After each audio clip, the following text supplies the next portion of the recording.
Single meal without fish? No. Then ask Tamil Brahmins. Fish. If fish comes near, they will want. Any Iyengar and Iyer, finish. Fish is finished. But Bengali Brahmins, without fish, no lunch, no dinner, nothing. And I stayed in a guest house. There was a full fish curry, fish fry, and everything was sweet. I asked, why? How can fish curry be sweet? They said, this is Bengali fish. So they added some sugar, some food, something, and I had my own problem with that. But the point is, if you want to be a vegetarian, you be a vegetarian. Later, changing your food habits becomes difficult. Exceptions can do that. So vegetarianism, beefarianism, meatarianism is a childhood training. And this is, unfortunately, not individual food habit, but it's a caste community food training. If it is individual, I don't mind.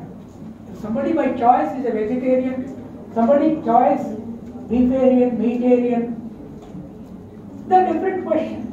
But you are trained to eat this because you are born into that family, into that caste. Then, what games you should play, how to interact with boys and girls. And today, maybe because of Raja Ram Mohan Rai, later on lot of things, the Brahmin girls have come into English education. Their levels of freedom expectation has gone up. There are interactions, and yet there are problems for them. But the middle classes, among the Shudras, is a terribly caste-centered marriage system. Whether it is Kammas, Reddy, Jats, backward classes, they are killing if there is an intercaste marriage. Brahmins are not killing so much. I know most of the IAS Dalit boys could easily marry Brahmin girls, and then they are happily serving mother-in-law, father-in-law, brother-in-law. Not brother, mother, father. Other side. The question is, how to decastize Indian society? How to degender Indian democracy? And how to put dignity of labor in sunlight. And this has something to do with food culture. My simple formulation is, we should all start with dignity of labor. Because caste is related to work. Caste is profession. So there is a curtain, iron curtain, between productive communities and non-productive. This has to go. Then, food culture will have to be liberalized with the modern education. But unfortunately, there are full IITs vegetarian. And Smriti Irani went to the extent of saying only serve vegetarian in university. Then I asked, do you think that our brain should not grow at all? You have a plan not to allow the brain to grow. There are these theoreticians, vegetarianism grows better brain. It is a simple logic. For 1.3 billion people, if you take out the entire meat food, what is available in the food basket? What is the food resource? Do vegetarianism feed the whole nation? No, it's not possible. 60% of Indian food is meatarian. So these issues are serious issues. Therefore, my suggestion to young journalists to you is, you will have to be investigating, you will have to be writing articles, you will have to do this unless religion and political system are not separated. And unless caste control and political system are not separated. Unless dignity of labor is taken to every child's mind, from age 6 onwards, India will suffer more and more. And with this cultural background, if they want to even protect Hinduism, they will lose the battle. You know, in the guest house where I was working, there are 2 Nepali watchmen. I was talking to them this morning in the working. Said, how is your Communist Party rule? They said, they are okay, sir. They speak good Hindi also. So कैसा है communist party का rule? अच्छा ही है। क्या वो religion का क्या हालत है? नहीं, वो पूरा कम्युनिस्ट क्रिश्चियन है सब बोला। अरे पूरा कम्युनिस्ट क्रिश्चियन है नेपाल में? Are the communist Christians? Yes, that is what the Congress party says. But the actual thing is, the Nepali communists owe their allegiance to Buddhism, which the Bengali communists have not done. That is different. Now they are aligning with China. They thought there is one more nation, Hindu nation besides.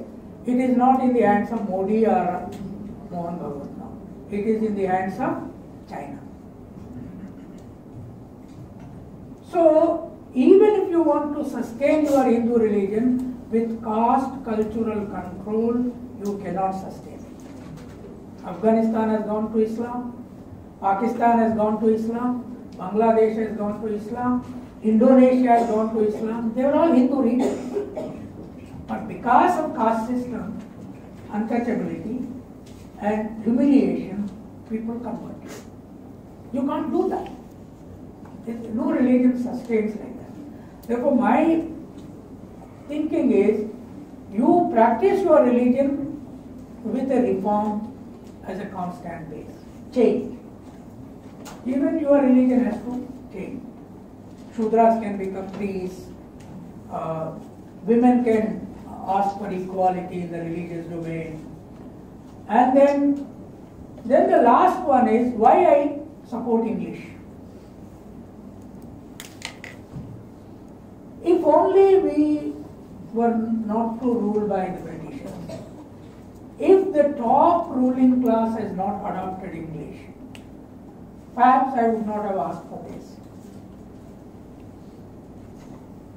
The Brahmins were controlling Sanskrit.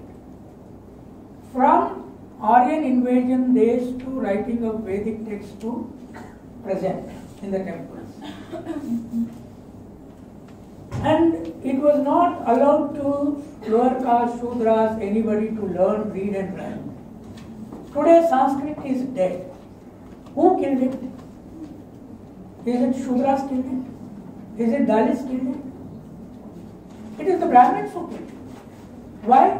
Because they shifted into English. So, when I was saying Saraswati was goddess of Sanskrit before British came, now Saraswati has become goddess of English.